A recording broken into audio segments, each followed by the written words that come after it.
ॐ विष्णवे नमः। श्रीविष्णुस्तोत्रम्। तस्मै नमस्ते कृष्णाय हरये परमात्मने अजाय चादितेयाय काश्यपाय नमोऽस्तु ते। नमस्ते कृष्णगर्भाय कैवल्यपतये नमः। देववन्दितपादाब्ज नमस्तुभ्यं नमो नमः।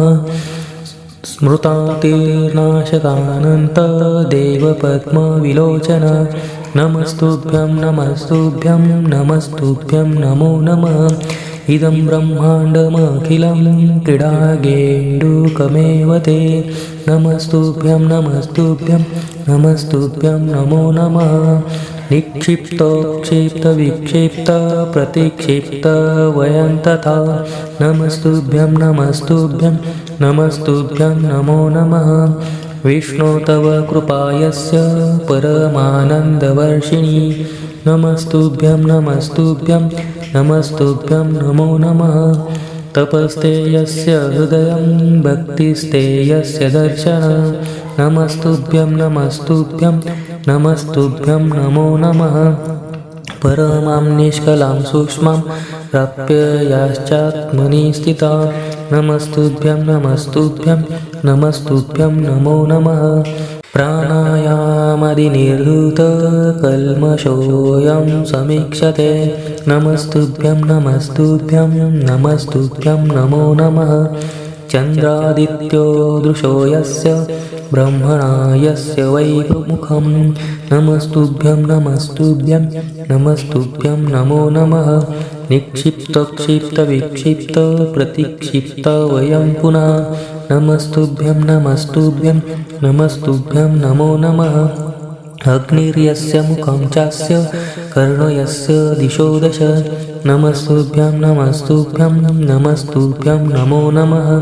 वायुर्यस्य स्वयं श्वासो मायाहास्यं च यस्य वै नमस्तुभ्यं नमस्तुभ्यं नमस्तुभ्यं नमो नमः।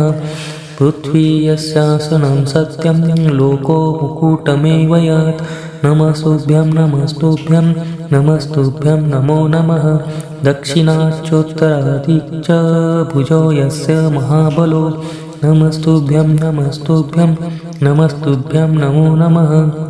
नासाग्रं यस्य पूर्वादिक् पृष्ठं यस्य च पश्चिमा नमस्तुभ्यं नमस्तुभ्यं नमस्तुभ्यं नमो नमः।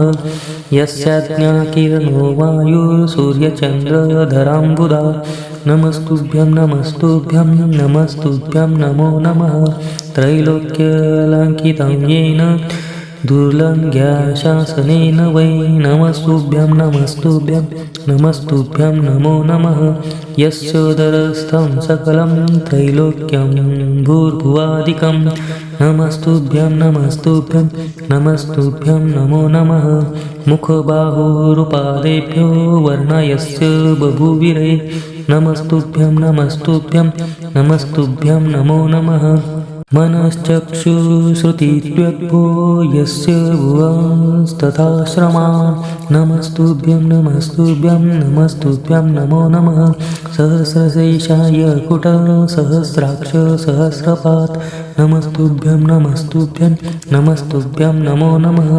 आदित्यकोटिवर्णो योतितो निखिलन्तमं नमस्तुभ्यं नमस्तुभ्यं नमस्तुभ्यं नमो नमः।